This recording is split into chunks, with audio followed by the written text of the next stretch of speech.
விஜய், என்ன? உன்கிட்ட கொஞ்சம் பேசணும். காலையில பேசிக்கலாம், தூக்கம் வருதுங்க. காலையில கேட்கறதுக்கு நீ இருக்க மாட்ட. என்னங்க பயமா இருக்கா? மாத்திரை ஏதாவது வேணுமா?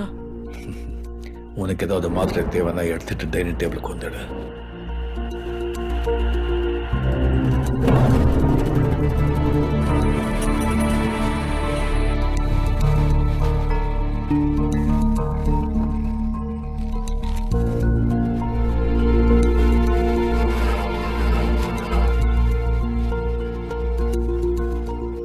என்னாச்சு? தெரியல, மாமா தான் கூப்பிட்டாரு.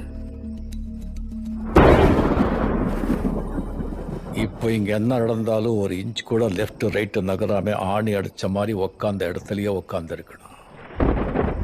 அதெல்லாம் நாங்க பாத்துக்கிறோம். இப்ப விஷயத்தை மட்டும் சொல்லுங்க. நம்ம பையனை ஒருத்த கொன்னா இல்ல, அவன் உன் கையில கிடைச்சா என்ன செய்வேன் சொல்லு. அவன் என் பையங்க. அவன் என் கையில கிடைச்சா நானே குத்தி கொன்னுடுவேன். அதுக்கு இப்ப என்ன? ஏன் செய்யல? அவங்களால எப்படி செய்ய முடியும் மாமா? அப்போ உங்களால முடியல, நீங்க செய்யல. என்னால செய்ய முடிஞ்சது, நான் செஞ்சிட்டேன். என்ன உளறீங்க?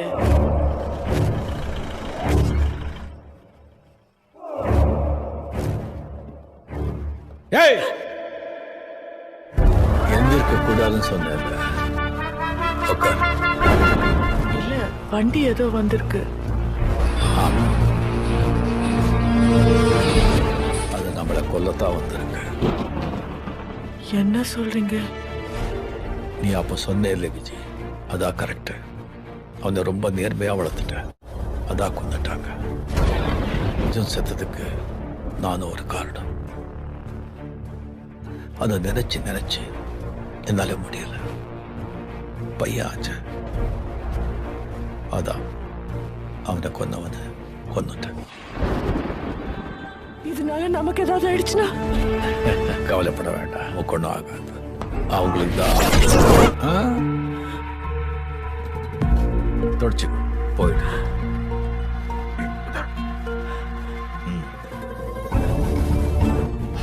இனிமே நம்ம உயிரோட இருக்கணும்னா உயிரை எடுக்கிற இடத்துல நாம தான் இருக்கணும். இல்ல, நான் என்ன சொல்ல வரேன்னா, இங்க அட்வைஸ் எல்லாம் பண்ணக்கூடாது. நான் சொல்றது மட்டும் கேட்கணும். ஏய், நான் பேசிட்டு இருக்கேன்ல, அங்க என்ன பாரு, இங்க மட்டும்தான் பார்க்கணும். இதோட நிறுத்திக்கலாம்ல? ரொம்ப தூரம் போயிட்டேன். ஃபுல்லா முடிச்சிட்டு தான் திரும்பி வர முடியும். இதுக்கே பயந்தா எப்படி? இனிதான் ஆரம்பம். அது என்னமோ கேட்டிய, என்ன கேட்ட? இல்ல, இவ்வளவு நாள் இதெல்லாம் சொல்லாம இன்னைக்கே திடீர்னு சொல்றீங்க? இந்த மாதிரி டாக்டர் கிட்ட பேஷண்ட் மாதிரி வெளியே ரோடு மாதிரி இனிமே எனக்கு 3 முகம் இல்லை, ஒரே முகம்தான்.